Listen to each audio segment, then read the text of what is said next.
Hey guys, യൂട്യൂബിൽ ആദ്യമായിട്ട് ഒരു ഫുൾ ലെങ്ത് വീഡിയോ ഇടുന്നത്, അതും ഡേറ്റ് കഴിഞ്ഞ നമ്മുടെ ICN ഹൈദരാബാദിൻ്റെ വ്ളോഗ്.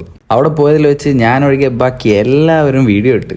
സോ ഇനിയും ഇത് ഇടാണ്ട് തന്നാൽ ശരിയാവില്ല.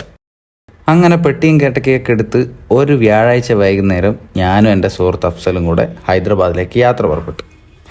ആദ്യമായിട്ട് വ്ളോഗ് ഷൂട്ട് ചെയ്യുന്നതുകൊണ്ട് തന്നെ വലിയ ധാരണയൊന്നും ഇല്ല എങ്ങനെയാണ് വ്ളോഗ് എടുക്കേണ്ടത്. സോ ഒരുപാട് ഇൻട്രൊഡക്ഷൻ ഒന്നും ഇല്ലാണ്ട് നമുക്ക് ഷോ ഡേയിലേക്ക് കിടക്കാം. ഷോൻ്റെ ആദ്യ ദിവസം നമ്മുടെ ഇജാസിനും ആദർശിനും ശ്രീഹരിക്കും ഒക്കെ കോമ്പറ്റീഷൻ ഉണ്ടായിരുന്നു. ഇവരെ കൂടാതെ മലയാളികളല്ലാത്ത വേറെ കുറച്ച് പ്രമുഖരും ഉണ്ടായിരുന്നു അവിടെ. അതിൽ എടുത്തു പറയേണ്ട കുറച്ച് ആൾക്കാരുണ്ട്. ഒന്ന് അവിടുത്തെ തന്നെ ലോക്കൽ ബോയ് ആയിട്ടുള്ള ഡേവിഡ് നാറ്റി. ഇവനവിടെ നല്ല ഫാൻ ബേസ് ഉണ്ട്. നമ്മുടെ പിള്ളേർ അത്ര മോശമൊന്നുമല്ല കേട്ടാ.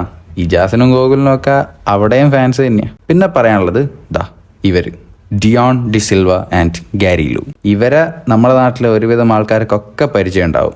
ആദ്യം ആദർശിന്റെ ശ്രീഹരിന്റെ ഷോ ആയിരുന്നു. അതിൽ ശ്രീഹരിക്ക് ഗോൾഡും ആദർശിന് സിൽവറും കിട്ടി. കണ്ടാ സൗത്ത് സൈഡ് ബോയ്സിന്റെ ഡോമിനൻസ്. അടുത്തത് ഇജാസ് വന്ന് മക്കളെ സീൻ ആറ്റിറ്റ്യൂഡ് എന്ന് പറയുമ്പോൾ ജാടയാന്ന് വിചാരിക്കല്ലേ. ഇത് നമുക്ക് കോമ്പറ്റീഷൻ സ്റ്റേജിൽ അത്യാവശ്യമുള്ള ഒരു സാധനം. പക്ഷെ ഓഫ് സ്റ്റേജിൽ ഇജാസ് നല്ല കമ്പനിയാണ്. നമ്മുടെ പിള്ളേരെ നിരാശപ്പെടുത്തോ, ഇജാസിനും കിട്ടി മെഡൽ. പിന്നെ ഞാൻ നേരത്തെ പറഞ്ഞ ഡേവിഡ് നാറ്റി വന്ന് ക്രൗഡിന്റെ ഭാഗത്തുനിന്ന് നല്ല സപ്പോർട്ടായിരുന്നു.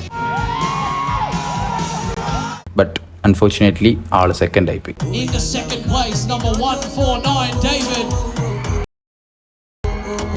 Which makes your champion number 151 AJ Sindhu.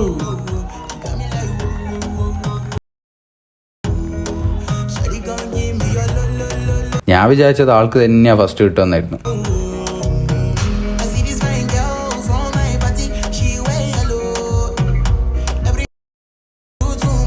Sensational class, gents. Great job. Should all be very impressed and very proud.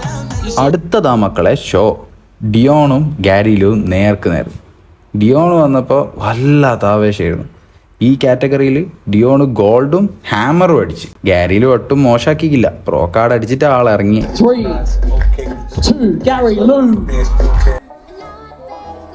അന്ന് തന്നെ ആദർശനും ശ്രീഹരിക്കും ക്ലാസിക് ഫിസിക്കലും കൂടെ ഷോ ഉണ്ടായിരുന്നു. അതത് ക്ലാസ്സിൽ രണ്ടാളും ഗോൾഡ് അടിച്ച്. ഇജാസിന്റെ കാര്യം ഇപ്പൊ വിട്ടുപോകുമായിരുന്നു. അവരും ക്ലാസിക് ഫിസിക്കൽ മെഡൽ അടിച്ച്. സൗത്ത് സൈഡ് ബോയ്സ് എന്നാ സുമ്മാവാ. അങ്ങനെ സന്തോഷപൂർവ്വം രണ്ടാമത്തെ ദിവസത്തിലേക്ക്. ഇന്ന് ഗോകുലിനും വിഷ്ണുവിനും പിന്നെ ശ്രീഹരിന്റെ ജ്യേഷ്ഠൻ അഭിമന്യുവിനും ഷോ ഉണ്ടായിരുന്നു. Men's physique. അതിലായിരുന്നു താണ്ഡവം. മൂന്നാളും മെഡൽ അടിച്ച്. ഗോകുലും ഗോൾഡ് അടിച്ച്, അഭിമന്യുവും ഗോൾഡ് അടിച്ച്. ഭയങ്കര ആവേശം എന്ന് വെച്ചാൽ അത്ര അടിപൊളി. ഇത് കാണുന്ന നിങ്ങളില്ലേ, ഒരിക്കലെങ്കിലും ഇതുപോലത്തെ നല്ല ഷോകൾ കാണാൻ വേണ്ടി പോകണം. It's an amazing experience guys. അങ്ങനെ പരിപാടിയൊക്കെ ഗംഭീരാക്കി ഞാനും അഫ്സലും നാട്ടിലേക്ക് മടങ്ങി.